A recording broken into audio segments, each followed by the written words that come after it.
I'm so happy we didn't have 4 or 5 SKUs off the start. We would have drowned. Like you and I would not be on this call right now. Like Sisu would not be a thing. If we had a bunch of different heater options right off the rip, like it would have been too difficult to scale. So we just launched one sauna, one heater. That was it. And it was the best thing that we could have done because it let us be able to really understand the manufacturing, how to market, how to build a brand, how to build trust, and how to be able to refine.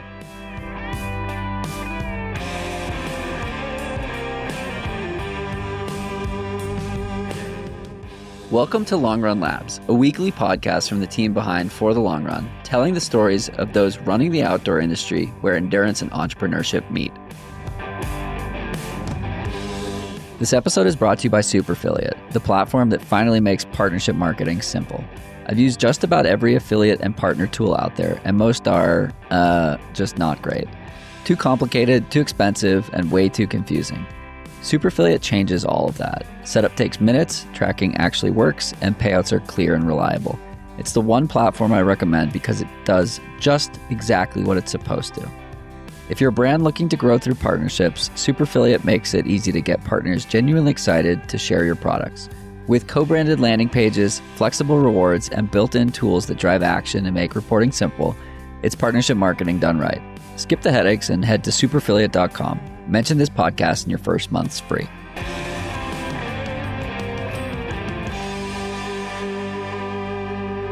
And welcome back to Long Run Labs. We have Peter Nelson, founder and CEO of Sisu Saunas, joining us today to talk about running and sweating. Peter, thanks so much for taking some time to chat. Yeah, thank you so much, Jonathan. You and I met a couple years ago over socials, and the first thing that we connected on was ultra running and then all of our affinity for sauna. So the fact that we get to talk about running and sauna for an hour is going to be amazing.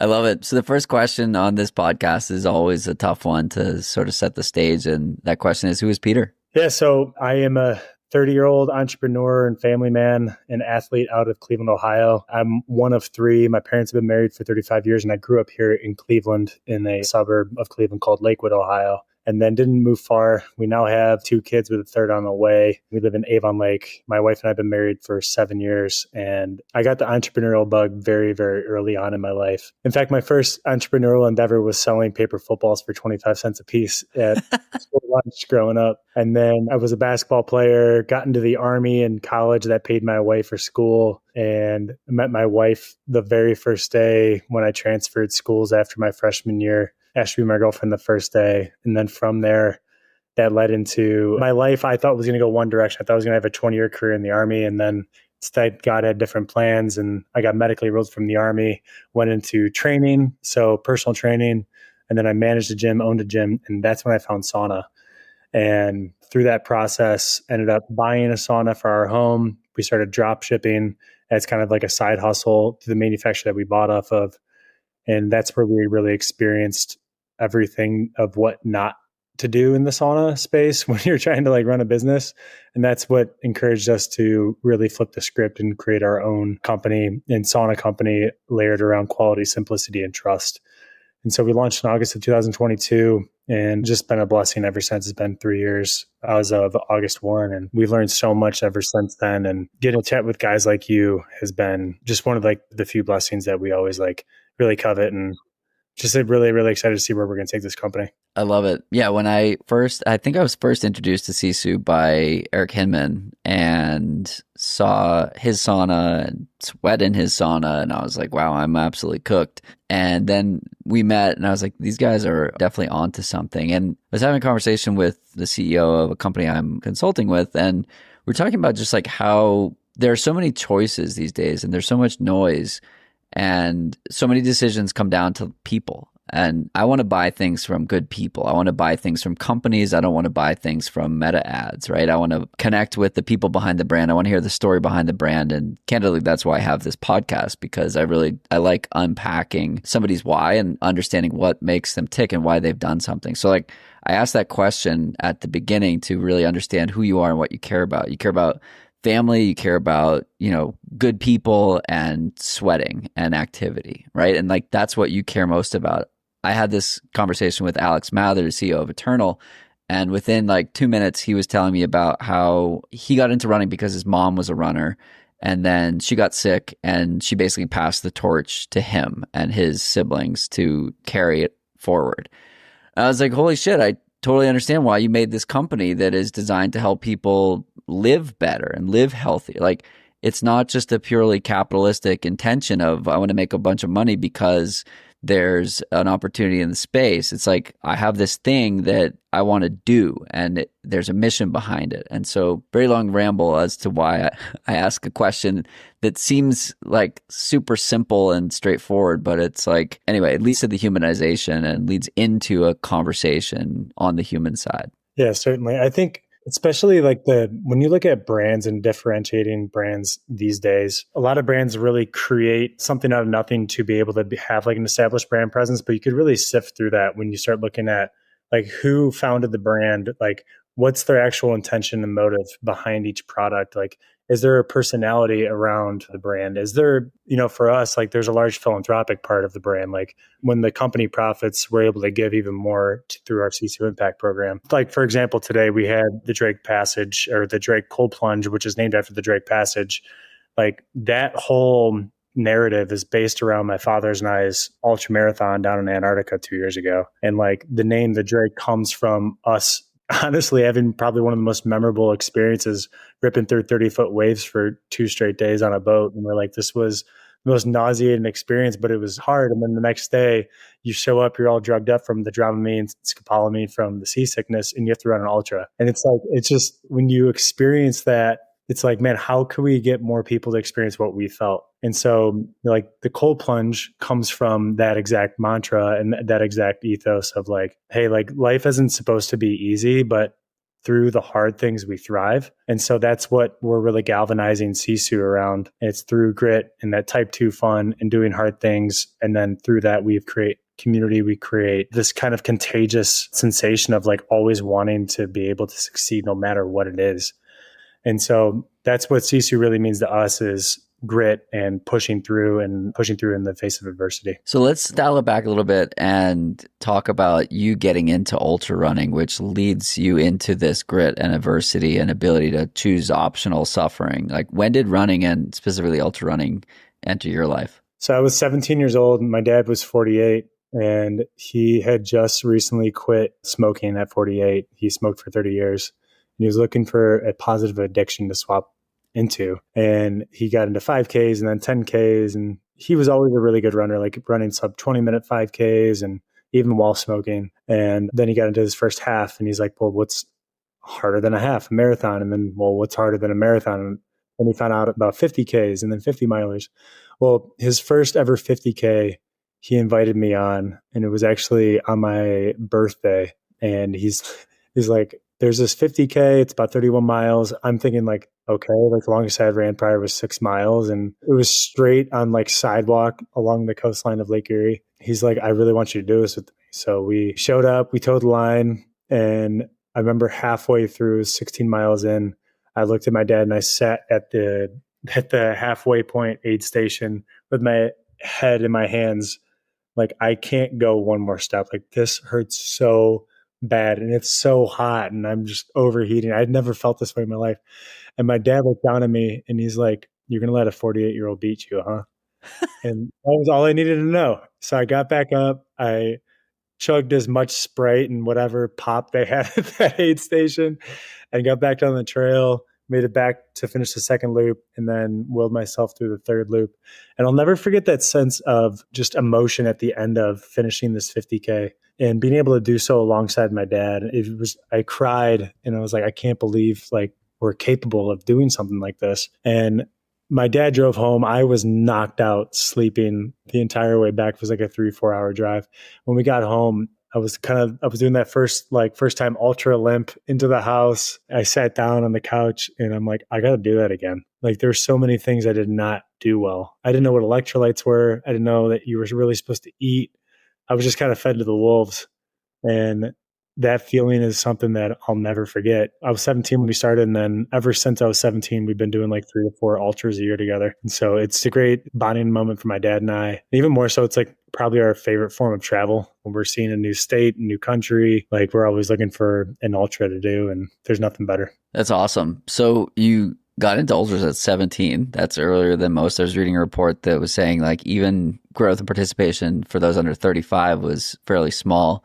So you were half that age and getting after it. What has that led to? Like what sort of foundation has that built for you physically and more so perhaps mentally? Definitely speaking on the mental part, I found that ultra running teaches you how to compartmentalize well beyond just running.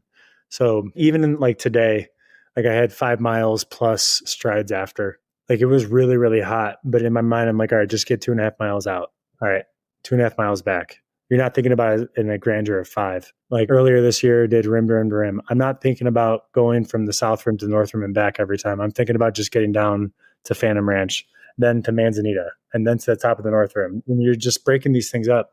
And so that application actually happened early from my physical part to mental and to business specifically when I'm looking at these large projects and product launches. And let's say like back when I was in gym ownership, when we were acquiring another gym and like how we were going to go about getting that to launch, there were all these micro steps to the actual plan. And it teaches you to just really obsess over the present step, not 10, 20 steps down the road. And so through that, it's allowed me to be able to become like, it lets me always think about the next tangible step. And so many people, especially in entrepreneurship, overthink the next 5 to 10 steps when all you really need to do is just know that even if you've had the shittiest day in business or the best day in business, all you have to do is just the next best step and only worry about that. That's what I feel has given me success to this point in business, in family, everything that I've done, I've always applied that compartmentalization mindset. Yeah, you're talking about a concept called chunking, where it's like breaking up a task into much more manageable tasks. I ran 21 miles yesterday and I posted on Instagram about how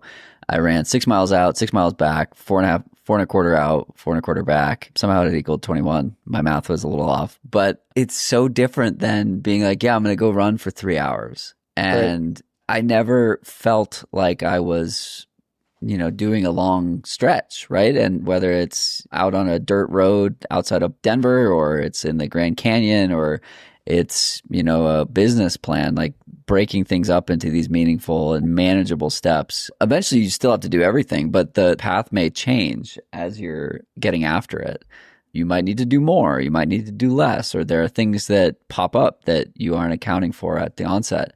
It's just like it's a parallel between endurance and business that I just love so much. Yeah, I completely agree. And it's cool, like getting to pick my dad's brain. Now he's like 62 years old.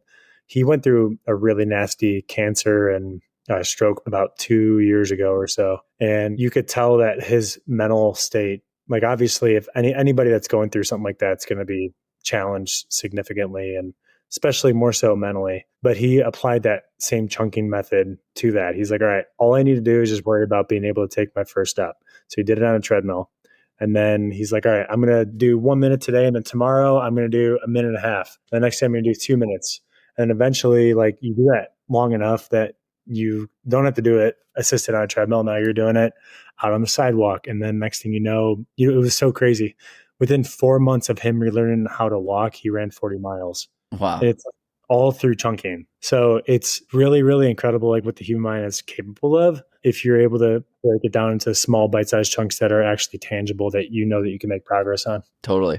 Okay, so let's kick over to the business side of things. Talk me through a little bit more about your journey there. I know you've started a nonprofit, Hell on Hogsback. You operate a race as a fundraiser, and you've owned gyms, and then eventually you started Sisu. What led you to Sisu? And I know you talked about drop shipping saunas along the way. Yeah, so actually the way that Sisu is comprised now, and as people know Sisu, that was actually devised on a trail run. It was an early morning headlamp, like single track trail run. And we kind of like put our head up in the clouds and just were like, all right, if we were to rewrite the playbook on our current sauna business and sauna in general in the industry, like how would we want to comprise it? And what we eventually settled on was, all right, perfect world scenario is a US source, US made, Amish handcrafted sauna company with fast lead times and ripping hot heaters with a really trusted warranty and a trusted backing and an easy add to cart. And so we're like, all right, super simple business with quality, layered and trust. Like those are the 3 tenets that we need to layer in with Sisu. And when we launched in August of 2022, we launched one sauna, and it was the Edwin barrel, our 6-person barrel sauna. That thing cranks. It's very, very hot. From there, we went that Black Friday. One of our local friends here in Cleveland wanted a 2-person barrel sauna. So we're like, we could probably create one. And then we saw it and we're like, wow, this actually might be a really cool product. So we launched Black Friday 2022, the Eddie barrel, the little brother to the Eddie, or to the Edwin. And then we just let those sit for a while. And then it wasn't until August of last year, we launched the Crew and the Charlie cabin saunas, which are so hot, but are just super aesthetically like modern, natural, square shaped. We became a 4 SKU company. It's so funny. I still have the note of what I wanted Sisu to look and feel like from the very beginning before we ever launched what people see. Originally, it was like we were going to go out and install everything. We were going to try to do like 10 sales a month. We were going to have, I don't know, like 5 to 6 different SKUs right off the rip with multiple heaters. And even though like from that side, it still seems somewhat simple, I'm so happy we didn't have 4 or 5 SKUs off the start. We would have drowned. Like you and I would not be on this call right now. Like Sisu would not be a thing. If we had a bunch of different heater options right off the rip, like it would have been too difficult to scale. So we just launched one sauna, one heater. That was it. And it was the best thing that we could have done because it let us be able to really understand the manufacturing, how to market, how to build a brand, how to build trust, and how to be able to refine. The beauty of our business is that it's a wood product. So like if we ever need to make a change on something, we make it on the next product. It's not like a mold or something where you invest $100,000, $200,000 into a mold and then you have to do another one because you want to make this subtle change. So it let us be able to start off really simple with limited capital. Like it's been bootstrapped since the start. We injected enough from the drop shipping business to be able to fund 4 saunas worth. And then we just reinvested back in to be able to help grow the business and bring it into what it is now. Can you talk more about the consolidation or the focus, right? I think people become obsessed with having an option for everyone and having many different heaters or many different SKUs or many different things. And you made the intentional decision to offer one thing at launch and you either buy it or you don't buy it. There's a lesson in that and I want to know more. How did you get there? And did you need to convince anyone that that was the path? It was interesting. With the founding team, if you will, we had 4 of us. None of us really thought early on that having 3 or 4 SKUs would be difficult. But as we were starting to get closer and closer to like our goal launch date, we knew that we had one really, really good 7-foot diameter barrel sauna, but that it felt too big and that we were like, all right, well, the 7-foot diameter barrel sauna seems right, but it's probably too big, too much material, too high of cost. Maybe we could create like a 6-foot version that still allows for everything that we want, but at the right price. And it let us be able to like understand and like refine. And once we started to refine that first barrel sauna and we're looking at those list of other SKUs and other heaters that we wanted to test and implement, we realized that for us to really get this thing off the ground the way that we wanted, it was going to have to take a ton more time to be able to launch a multi-SKU, multi-variant sauna company. And that into itself, it kind of inflicted a little bit of a fear, to be honest with you, because there was a lot of time upfront just on this first barrel sauna. There's a lot of complexity in the manufacturing capabilities, a lot of material purchases upfront, a lot of different types of materials, different types of inventory. And it eventually puts you in a position to where, because it was so complex for me as a business owner, I knew that if it was complex for me, it would be complex for the customer. And that's why, like, when we launched one SKU, it made me really understand and appreciate the simplicity of one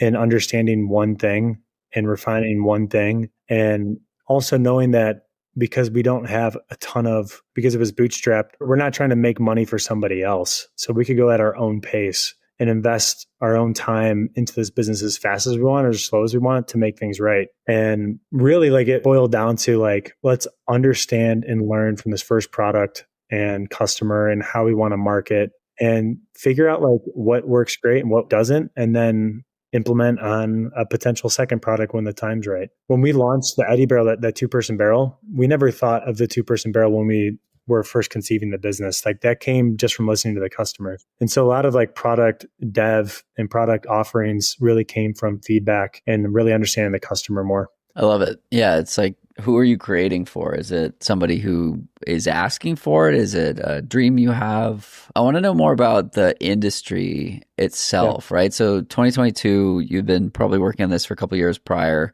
Sauna use became really popular over the last 5 years. It's always been popular in Scandinavian countries and out west. And I just want to know like why sauna, and talk about like the amplification from people like Andrew Huberman and Dr. Soderbergh, like these people who are like talking about the benefits of hot and cold therapy and what it's done for the industry and the ability to operate in the space. What's interesting is that in Europe, honestly, majority of your Scandinavian countries, like you said, it's primarily Finland too, the birthplace of sauna. They've been doing sauna for decades and hundreds of years, honestly. And it's the way that they meet. It's the way that they break bread. They do it multiple times a day. Most homes have more than one sauna, if not three saunas. For every two people in Finland, there's one sauna. So if you're a family of six, you got an indoor sauna, outdoor sauna, and potentially a smoke sauna. That's just normal to them. But what's interesting in the United States, and I really think COVID was a large catalyst for this, is people obviously look themselves in the mirror health-wise and are starting to understand, like, all right, if I'm going to want to live a long, fulfilling, quality-driven life, I have to be healthy. I have to move. And the number one thing that sauna does better than anybody, or that's better than any other product, in my opinion, beyond just cardiovascular health benefits, is building community. And people are finding themselves in a time during COVID where there's a lot of solitude, a lot of like me-centric, very like just, solo endeavors, and people want to get back to this community-driven environment. So the sauna allows for all of it. Super hot, like super fun, thriving environment for people to like obviously get a good sweat on, but also like push limits. And COVID was that perfect catalyst for it. And then when you fast forward to where it is now, people obviously, they've always known that they've had the ability to go to the sauna at the YMCA, but people are now investing into these for their own homes because they're understanding that the convenience of it is fantastic, but also the education's coming out, like you're alluding to, like Andrew Huberman, Dr. Rhonda Patrick as well. I remember they were the first two that I really listened to on education. But the main thing is that 4 times weekly for 15 to 20 minutes at a time at a minimum threshold of 175 degrees elicits the best all-cause mortality benefits and longevity benefits. I think that people are just scared to die early. Speaking from experience now, like with my father at 60, having like a very large health scare, I'm like, man, I don't want my life to end at 60. Like, what can I do to be able to push on these early aging factors and variables that, could kill people early? Like, I don't want that. So for me to live a quality driven, fulfilling life that's really rooted through activity, family, health, and being able to do so in the sauna daily is low hanging fruit for not just myself, but really what we want people in the United States to feel. And that's the energy of community and doing so at your own home and doing so through sauna cold plunge. And I do want to say, very last thing with this is Dr. Rhonda Patrick really alludes to this, is that sauna therapy is so good, but it is an exercise mimetic. So like, I think people in the United States always think like, all right, I just want minimum effective dose for everything. Like, what's the least amount of energy I could do to get my intended outcome? And sauna, like, yes, there's a minimum effective dose for longevity, but really, like, you need to still be working out. You need to still be lifting. You need to still be running. But when you layer in the sauna, it just amplifies everything. Yeah, I love all of the data on the use of sauna, and it's dose dependent, right? The more you do it, the better it works. It is a stress. So if you're, running 5, 6, 7 days a week, you will be stress limited with it, and you shouldn't do it 7 days a week. But the science suggests that 4 times versus 2, purely from a health standpoint, is in fact better. And so you've referenced the minimum temperature. It's, I think, 80 Celsius or 175 Fahrenheit for 20 or so minutes. I spoke with a guy named Andrew Hauser who ran do you know Andrew? I know him through social media. So yeah. So he was player health performance director with the Dodgers and Braves. And he worked with, I can't remember if it was Stacy Sims or someone on sauna protocols, but he was basically like, oh, and by the way, it's kind of like you got to suffer and then wait a couple more minutes and then you've hit the sweet spot. But he also talked about the getting out of the sauna and then getting back in. So letting your body do its cooling and bring you back down. and then hit it again with that heat stimulus. So there are a bunch of different things you can do, obviously, to elicit an even stronger response. But I just love it for everything you said, but the community aspect in particular. I've had a sauna since March of 2022, and my Strava tells me that I use it on average 52 minutes a week, and I've been doing that for 3 years. So it's like 2.5 sessions a week. And I guess half the time I'm in there with somebody else, whether it's Kate, my partner, or friends that come over. And it's just fun, right? It's like, it's uncomfortable, but it's fun, and it's a good excuse to congregate. And here in Colorado in the summer, it's so damn hot that, you know, you're also getting the benefit of heat exposure. And I just remember explicitly, I was coming back from COVID in the summer of 23, I think. And so I wasn't doing a lot of running, but I was doing sauna because there's some established benefit for related to illnesses and flushing toxins out and all this stuff. And so I was doing sauna pretty consistently. And my first run back, it was like 97 degrees. And I was like, no big deal.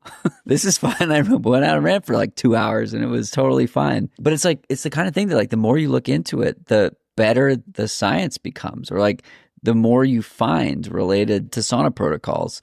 Earlier this spring or this winter, we saw the crazy fires that happened in LA. And for a while, I was working on putting together a program to test the toxicity reduction in firefighters, because there's some established research on post-fire sauna protocols. And a lot of fire departments have saunas so that when guys come back from structure fire, they get in the sauna before doing anything else to sweat out the toxins. And it sounds woo-woo, or it sounds like, yeah, that sounds nice, but there is evidence to suggest that it works. So we were looking at, can we create a protocol where these firefighters who have been exposed to structure fires with tons of metal, in addition to cars, houses, beyond just wood, can we elicit a response, a favorable response, to help people return closer to baseline around sauna protocol? Unfortunately, we couldn't get funding for it, but I've now seen that this research is happening and is continuing to happen with both those firefighters and wildland firefighters. And so it's just like, the more you look, the better it gets. If you want to go deeper into the conversations we're having here, subscribe to the Long Run Labs Substack at longrunlabs.substack.com. We share insights, stories, and tools to help you go further in running, business, and life. I really feel like we're just scratching the surface. Sauna education and sauna research. Like the most widely acclaimed piece of research came out of Finland by a researcher named Laukkanen. I believe it was in 2019.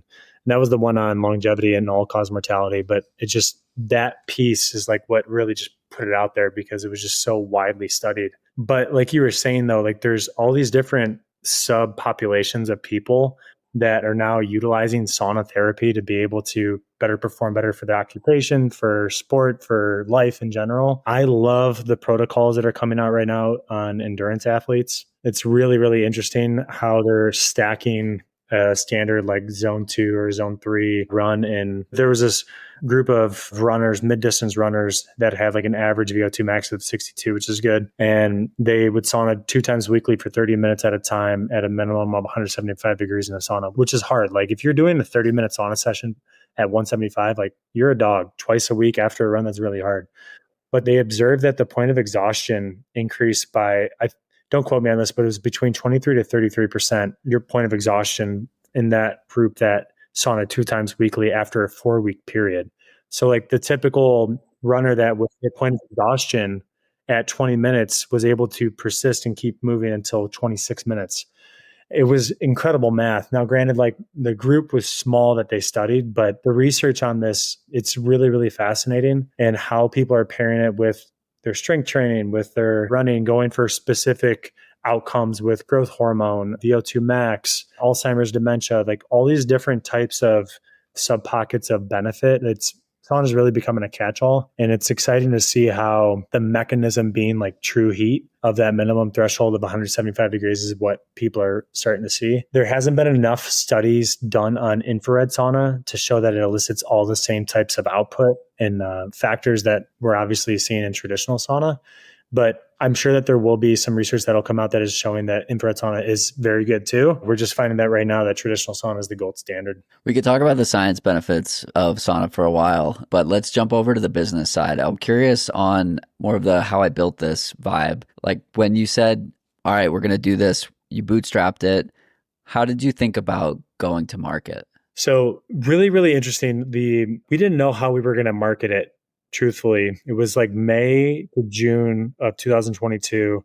We were about 3 months out from getting this to launch, and we didn't really have like a great marketing plan. We had established something called a VTO, which is a Vision Traction Organizer, which is an exercise you do through the Entrepreneurial Operating System, or the EOS, which is how we operate Sisu. And through this VTO, you start understanding like your demographic, your goals, like your quarterly rocks or your projects, and like your kind of like super high level marketing strategy. All I knew was that social media could be a really cool tool and that we should start an Instagram account. So we repurposed our Instagram account and started teasing about this new sauna company. And it was so funny. Our really good friend over at Ice Barrel, Wyatt Ewing, he was like, you got to meet this guy named Eric Hinman. And so I'm going on Instagram and I'm like, oh, this guy seems legit.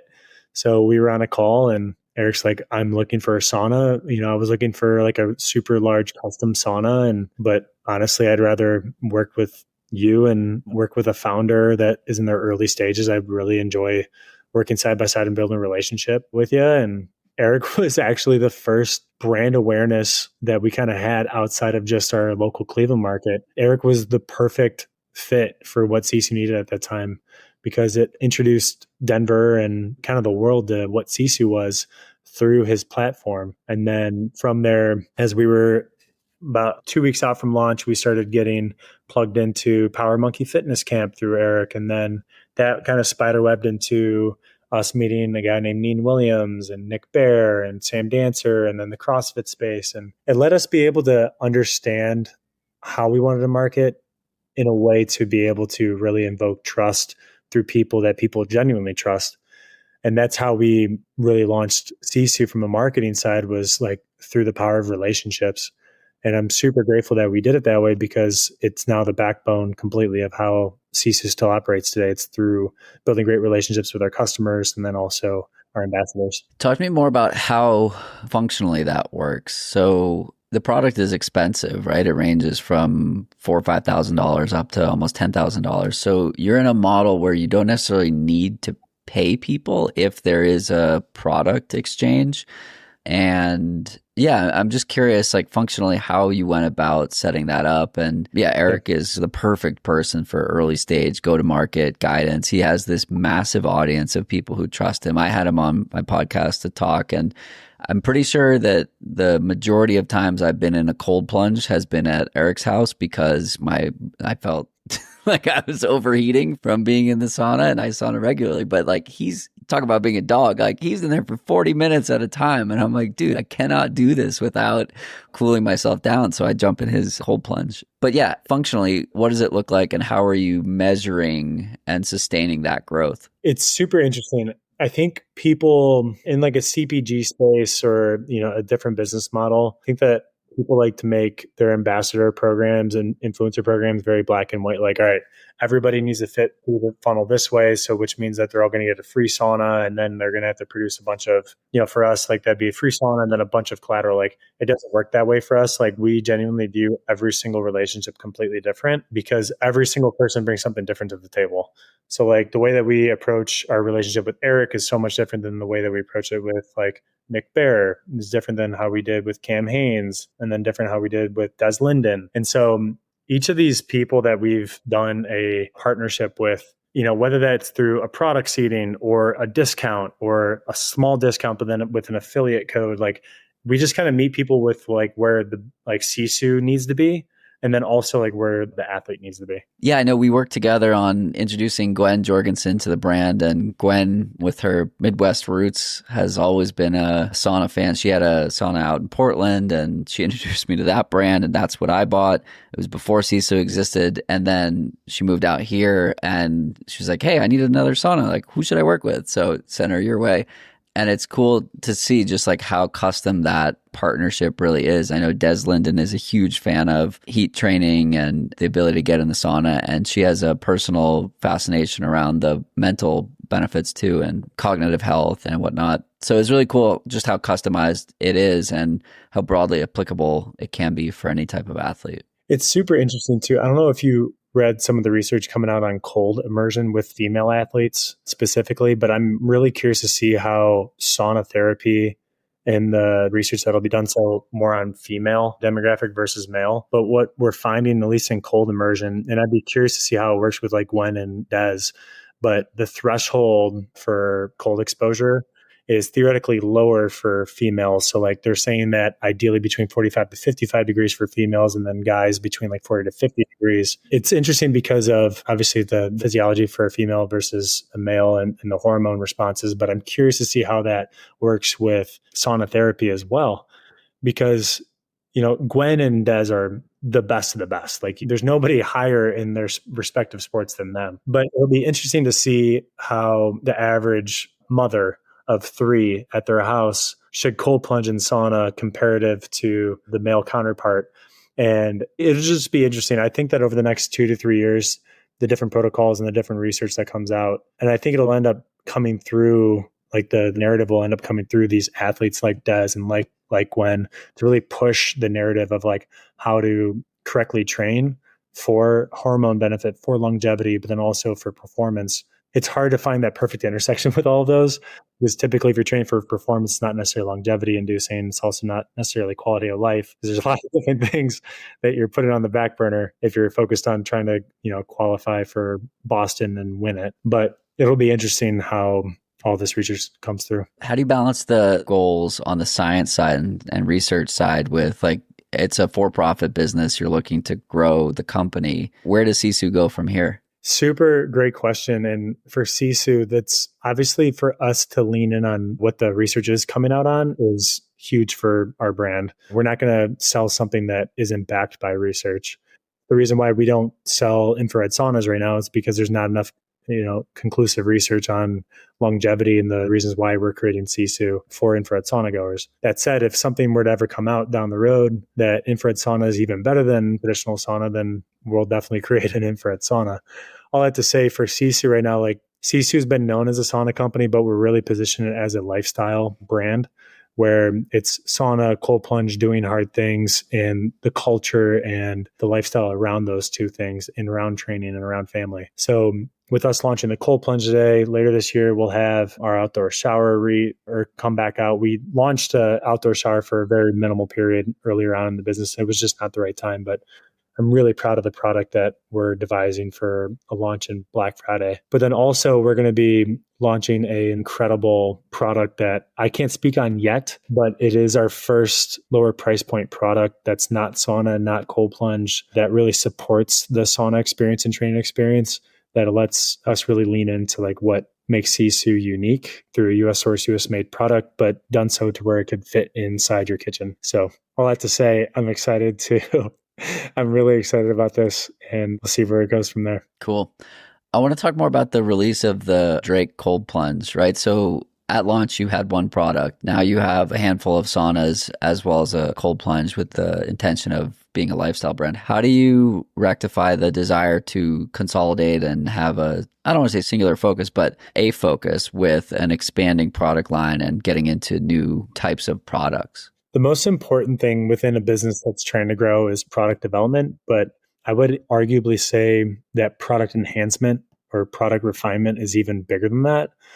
And we will never release a product out onto the market until we feel like our current stable of products are not only selling really well, and there's really good data that backs it up, but that also it's a product that we're just really proud of. And it's a product that we know that our customers are going to be really, really excited to have and have for a long time. So Sisu, like the way that we built each product is off of feedback and off of knowing like the quality of the product that we're putting out is something that we can write our name down on, quite literally. And so like for Sisu going from 1 SKU to 2 to 4, and then now this cold plunge, we're understanding like that for us to be able to grow, we need more avenues of revenue, obviously with good margin for us to be able to continue to grow the business and like pay our employees and do the things that we want to do with our business. But the intention is always making sure that we have always a massive list of ideas prioritized from like the, a perfect 5 out of 5 to like a 1 out of 5 star, and then prioritize from there, different times of year that we would want to launch, and then making sure that the product quality is exactly what our customers would want. So we're always making sure we listen to the customers, never releasing a product too soon. We have made that mistake before. And then we had to like, not necessarily backtrack, but like even while a product was out there, we had to be able to refine and make, really quick switches and changes. And obviously like in a perfect world, you have a product that goes out that doesn't have any issues, but it's not reality. Like you're always going to have to change something. So all that said, like to keep simplicity in mind, it's not like we're a 25, 30 SKU company. Really, like we've got our main stable of saunas, and now we're going to build out this line of products that is going to really amplify like what the main enchilada of Sisu is with the sauna. So like to me, like the cold plunge is the catch up to the mustard, or the mustard to the catch up. Like the outdoor shower is like the relish to it. And like there's all these different things that play into this awesome outdoor experience, but they just need to be carefully vetted out all the way through, and make sure like that the marketing's right, the operations right, the fulfillment, the inventory purchasing, payment terms, all that is done the right way. And through all that, just make sure that internally, if you as a business owner know that something's complex, you probably need to simplify it, because otherwise the customer's going to feel that it's complex too. Definitely. Another topic I wanted to hear more about is the financing component of it. You decided to bootstrap it. There's a lot of talk about VC money and angel investing and the ability to retain ownership and not be, a slave to shareholders can be beneficial, but it can also be limiting in terms of what you can do, right? It's an expensive product. And if you want to have a bunch of inventory on hand for something like Black Friday, you've got to purchase that inventory in advance, right? I think right now you're working with a 5 to 7 week lead time. I'm not sure if that means you're buying the inventory as people are ordering it. I'm guessing not. But tell me more about the mechanics behind the capital side of the business and why you went that route versus taking investment. It's super interesting from our perspective. The way that we could best set our business up for success, our families up for success, and our employees is making sure that we operate in a way to where it's something called just-in-time inventory. So we will pre-purchase all the wood well in advance, but it's the heaters that really cost the most amount outside of just the raw lumber and the labor. So we actually made a mistake earlier this year in pre-purchasing like months and months worth of heaters and doing so in cash instead of through like a line of credit. And so what that ended up doing was put a ton of inventory on our balance sheet, and to the point to where we had to start picking away just through natural sales to get these heaters out the door. And we ended up buying too much. And so we learned the hard way of purchasing inventory, because we thought that us having all this extra inventory was going to allow us to be able to get orders out the door quicker. But the difference was really just 2 weeks.